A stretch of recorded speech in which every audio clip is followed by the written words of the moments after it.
31 Desember. Nah, jadi selama ini kita lapor unifikasi menggunakan sertel badan, ya, sertel badan atau sertel e-faktur itu bisanya lapor hingga sampai Desember 2022, ya. Assalamualaikum warahmatullahi wabarakatuh. Selamat pagi, siang, dan malam rekan semua. Apa kabar? Semoga sehat selalu ya. Di sesi video kali ini kita akan membahas perihal sertel atau sertifikat elektronik yang biasa kita gunakan untuk pelaporan PPh unifikasi. Itu seluruh PPh kecuali PPh 21.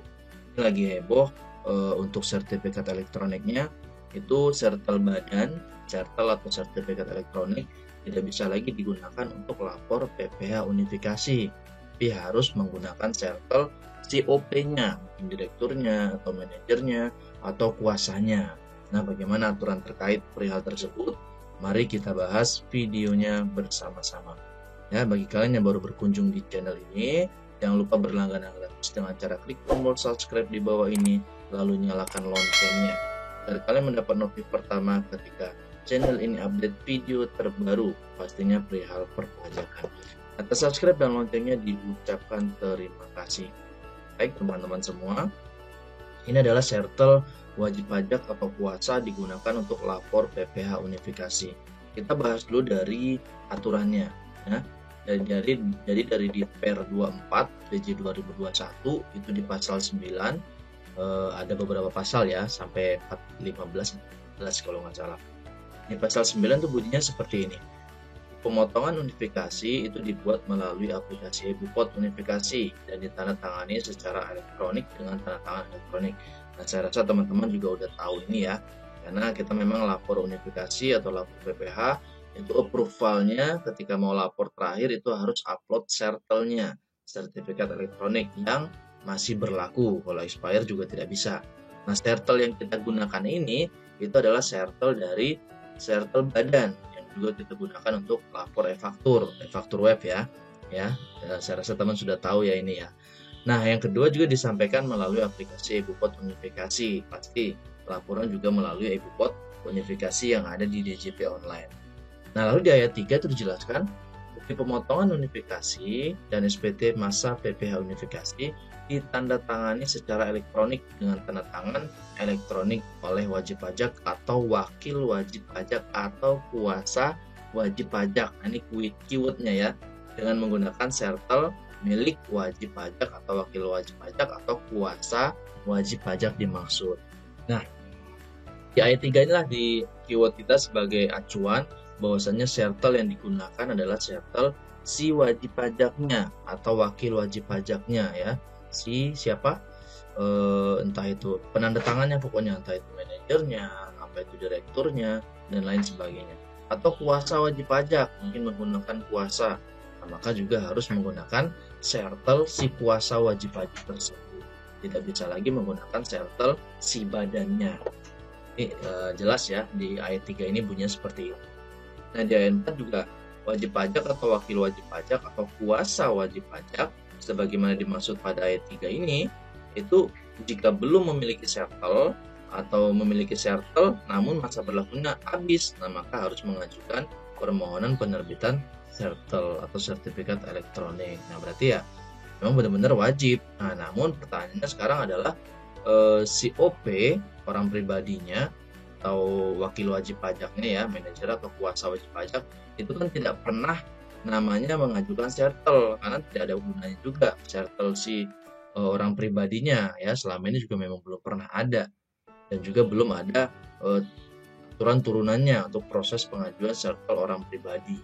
Nah, itulah jadi perdebatan sekarang kita sebagai orang-orang yang berkecimpung di dunia perpajakan saat ini ya.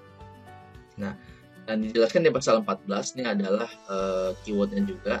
Jadi pasal 9 dan pasal 14 menurut saya merupakan acuan kita untuk menggunakan sertel si wajib pajak atau kuasa wajib pajak.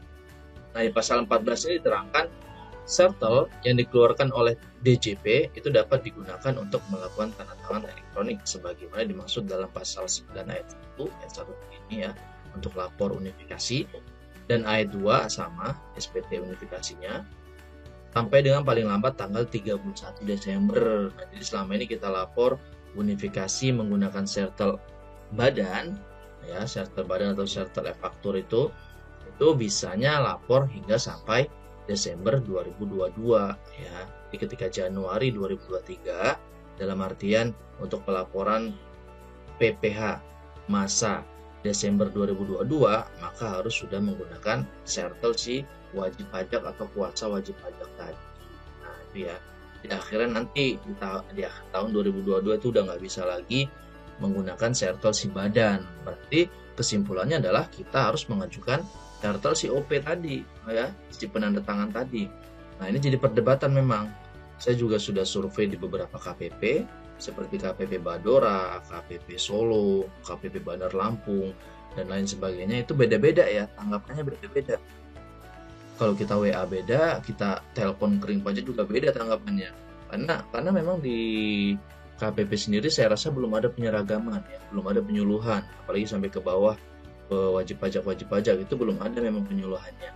Ada yang menerapkan nanti akan ada piloting, katanya seperti itu ya, ada piloting. Jadi piloting itu ya ditunjuk dulu beberapa KPP aja, KPP Madya doang nih yang wajib menggunakan sertel wajib pajak kuasa, ya. Ada juga yang jangan dipakai dulu Pak karena belum ada aturan turunannya, seperti itu KPP ya. Ada juga KPP yang menyarankan ya silahkan ajukan sertel OP-nya, ada seperti itu. Nah, makanya masih simpang siur ya peraturannya, masih belum ada kepastian dari orang KPP sendiri. Jadi teman-teman juga silakan coba tanya KPP terdaftarnya, itu ya saya yakin beda-beda ya, perlakuannya beda-beda karena memang belum ada yang berani menyimpulkan aturan ini karena mereka sendiri juga belum ada penyuluhan di intern KPP. Nanti saya akan coba terangkan di tutorial selanjutnya cara mengajukan sertel OP. Jadi di beberapa KPP juga ada yang sudah menentukan menerbitkan form-form untuk mengajukan sertel orang pribadinya atau wajib pajak atau kuasanya. Video selanjutnya. Oke, saya rasa video kali ini cukup. Semoga bermanfaat bagi kalian yang merasakan manfaatnya. Silahkan bantu share video ini ke teman-teman lain di WA, Facebook, dan medsos lainnya agar kita sama-sama mendapatkan manfaat ya atau kebaikan. Ada kata-kata saya yang salah, saya mohon maaf. Akhir kata, Assalamualaikum warahmatullahi wabarakatuh.